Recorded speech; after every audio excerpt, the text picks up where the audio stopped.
Thank you for joining us, sir. Thank you. I just wanted to ask you if you could briefly share how can refineries achieve net zero emissions while maintaining profitability, and what role will CCUS and green hydrogen play in this transition, please? Yeah.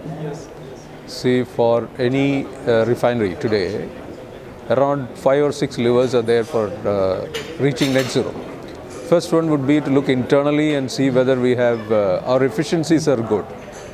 Our efficiencies are good. So internally, whatever efficiency improvement we need to do, we have to do.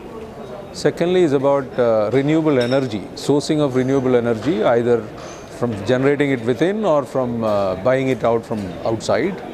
Third lever would be to get into green hydrogen. The green hydrogen today, the costs are slightly higher in terms of acquisition of green hydrogen.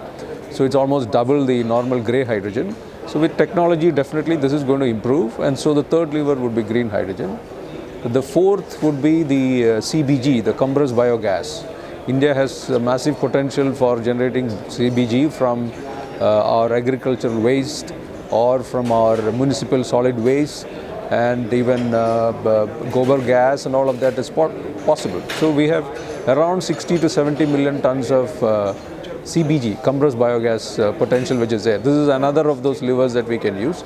Then the fifth one, of course, is the carbon capture, utilization, storage, which here I believe a little bit more of technology improvement needs to happen before we can really venture into CCUS in a big way.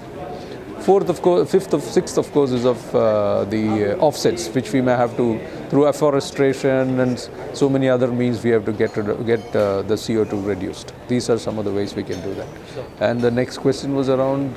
Yes, please. I'll ask that question again. So, how can industry stakeholders collaborate more effectively to address the challenges facing the refining industry?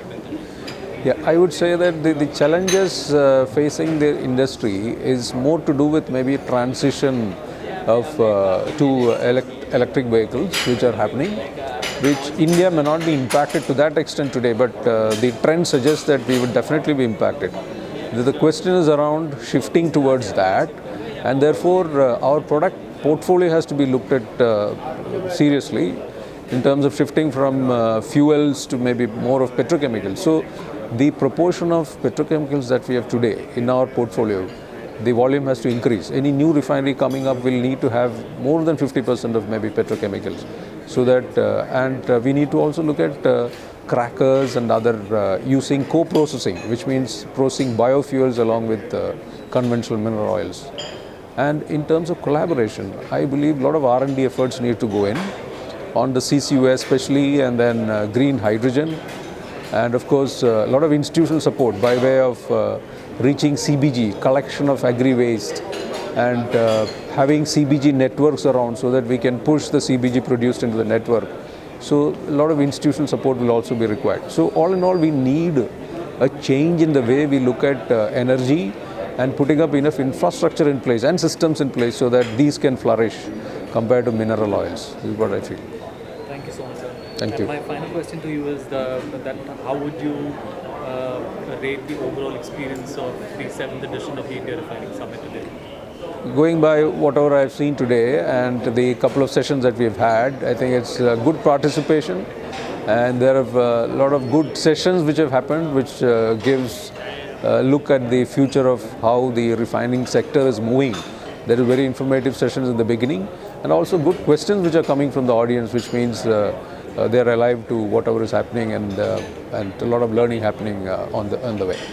Thank you. Thank you very much. Thank you.